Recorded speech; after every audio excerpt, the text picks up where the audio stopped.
విదేశాల్లో చదవాలనుకుంటున్నారా? అయితే విదేశ్ కన్సల్ట్ ని సంప్రదించండి.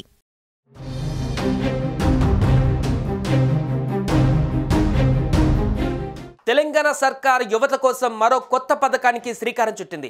ఇప్పటివరకు మహిళలను దృష్టిలో పెట్టుకుని పథకాలను ప్రవేశపెట్టిన కాంగ్రెస్ ప్రభుత్వం ఇప్పుడు నిరుద్యోగులకు లబ్ధి చేకూరేలా కీలక నిర్ణయం తీసుకుంది. ఇప్పటికి జాబ్ క్యాలెండర్ రిలీజ్ చేసి ఉద్యోగాలు భర్తీ చేస్తున్న సర్కార్ నిరుద్యోగుల కోసం రేపటి నుండి కొత్త పథకానికి శ్రీకారం చుట్టింది. ఈ పథకం కింద ఒక్కో నిరుద్యోగ యువకుడికి 3 నుంచి 5 లక్షల వరకు సాయం అందించనున్నారు. సొంత వ్యాపారాలు చేసుకునేందుకు కార్పొరేషన్ల ద్వారా ఈ సాయాన్ని అందజేయనున్నారు.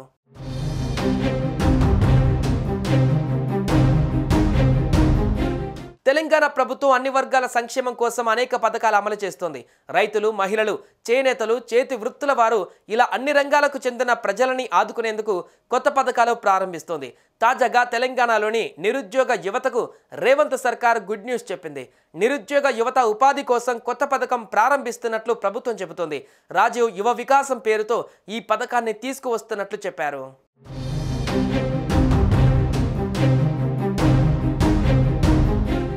ఎస్సీ, ఎస్టీ, బీసీ, మైనార్టీ యువతకు రాజీవ్ యువ వికాసం పథకం కింద స్వయం ఉపాధి రుణాలు మంజూరు చేసేందుకు ఈ నెల 17 నుంచి దరఖాస్తులు ప్రారంభం కానున్నాయి. ఇందులో 60% నుంచి 80% వరకు రాయితీ లభిస్తోంది. దరఖాస్తుల స్వీకరణ కోసం సంక్షేమ కార్పొరేషన్లు నోటిఫికేషన్లు జారీ చేశాయి. యువత ఈ నెల 17 నుంచి ఏప్రిల్ 5 వరకు దరఖాస్తు చేసుకోవాలని సంక్షేమ శాఖలు సూచించాయి. స్వయం ఉపాధి పథకాలు అమలు చేసేందుకు ఇప్పటికే సంక్షేమ శాఖలు రూపొందించిన కార్యాచరణ ప్రణాళికలకు ప్రభుత్వం ఆమోదం తెలిపింది. దాదాపు 5 లక్షల మంది యువతకు 6,000 కోట్ల ఖర్చుతో ప్రభుత్వం రాయితీ రుణాలను మంజూరు చేయనుంది.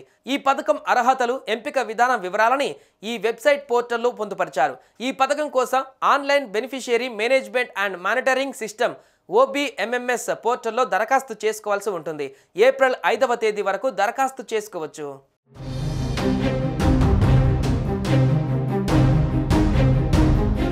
దరఖాస్తుల స్వీకరణ ఏప్రిల్ 5వ తేదీన ముగిసిన వెంటనే అంటే ఏప్రిల్ 6 నుంచి మే 31వ తేదీ వరకు వాటిని సంబంధిత అధికారులు పరిశీలిస్తారు.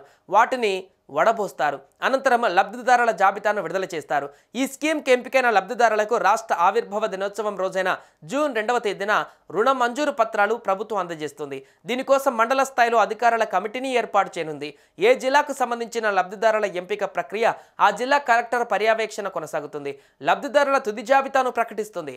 రాష్ట్ర వ్యాప్తంగా 5 లక్షల మందికి రాజీవ్ యువ వికాస పథకాన్ని అమలు చేస్తే ప్రతి అసెంబ్లీ నియోజకవర్గానికి సగటున 4,200 మందికి లబ్ధి చేకూరుతుందని అధికార వర్గాల అంచనా వేస్తున్నాయి.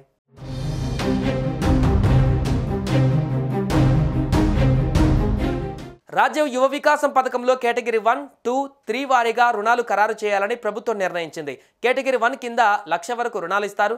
ఇందులో 80% రాయితీ ఉంటే మిగతా 20% లబ్ధిదారు భరించడమో లేదా బ్యాంకు అనుసంధానం యూనిట్లు ఇస్తారు.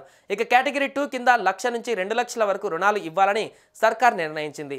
ఇందులో 70% వరకు రాయితీ లభిస్తుంది. కేటగిరీ 3 కింద 3 లక్షల లోపు రుణాలు ఇస్తారు. 60% వరకు రాయితీ అందుతుంది. ఈ పథకానికి సంబంధించి మరిన్ని వివరాల కోసం సంక్షేమ శాఖల జిల్లా అధికారులు, కార్పొరేషన్ల ఎగ్జిక్యూటివ్ డైరెక్టర్లను సంప్రదించాలని ప్రభుత్వం సూచించింది. ఏజెన్సీ ప్రాంతాల వాళ్ళు ITDA అధికారులను సంప్రదించాలని కోరింది.